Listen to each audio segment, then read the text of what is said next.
শনিবার উত্তপ্ত সন্দেশখালীতে কড়া নিরাপত্তার মধ্যে এসে পৌঁছন তৃণমূল সরকারের মন্ত্রী সুজিত বসু এবং পার্থ ভৌমিক। তারা এলাকা ঘুরে দেখেন এবং গ্রামবাসীদের সঙ্গে কথা বলেন। সঙ্গে রয়েছেন রাজ্য পুলিশের একজন ডিএসপি এবং একজন অ্যাডিশনাল পুলিশ সুপার পদমর্যাদার পুলিশ আধিকারিকরা। গ্রামবাসীদের সঙ্গে কথা বলার পর সুজিত বসু বলেন, আমরা মানুষের অভিযোগ শুনে তাদের সমস্যার সমাধান করছি। মানুষের কেড়ে নেওয়া জমি ফেরত দেওয়ার কাজ ইতিমধ্যেই শুরু হয়েছে। আমরা একটা জিনিস পরিষ্কার বলতে চাই, পার্টি কাউকে অন্যায়কে রেয়াত করে না, করবেও না।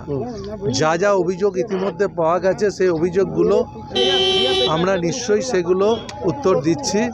ইতিমধ্যে আপনাদের জেনে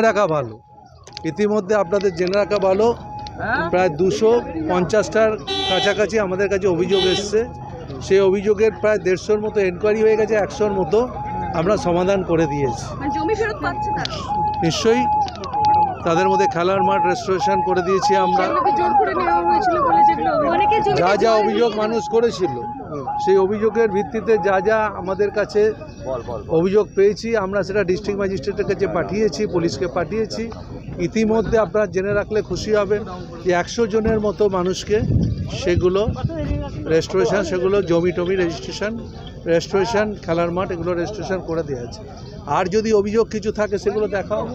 এই প্রসঙ্গে মন্ত্রী পার্থ ভৌমিক বলেন, যারা এলাকায় অশান্তি সৃষ্টি করেছে তাদের সবার বিরুদ্ধে ব্যবস্থা নেবে সরকার।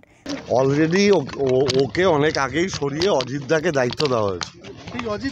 অজিত মাইতিকেই তো কালকে মারধর করা হয়েছে, তার বাড়ি ভাঙচুর করা হয়েছে। করছে তো বিজেপি সিপিএম তো করছেই অশান্তি জিয়ে রাখার জন্য। তার বিরুদ্ধে তো জোর করে জমি দখল করে ভেরি করা। না যার যা অভিযোগ আছে, যে কেউ সে রাম শ্যাম যদু মধু যেই হোক, কেউ যদি জমি দখল করে সেই জমি ফেরত দেওয়ার দায়িত্ব মমতা ব্যানার্জির সরকারের। প্রসঙ্গত শুক্রবার দিনভর দফায় দফায় উত্তপ্ত হয় সন্দেশখালীর বেরমজুর। বিক্ষোভ, আগুন, অবরোধ লেগে থাকে এলাকা জুড়ে। পরিস্থিতি নিয়ন্ত্রণে আনতে জারি হয় 144 ধারা।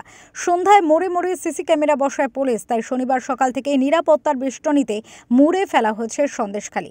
এলাকায় যেতে হলে আগে পার হতে হচ্ছে পুলিশের 2টি নাকা চেকপোস্ট। এর হাত থেকে রেহাই পাননি 2 মন্ত্রীও। সন্দেশখালী থেকে সুকান্ত চট্টোপাধ্যায় রিপোর্ট, ওঙ্কার বাংলা।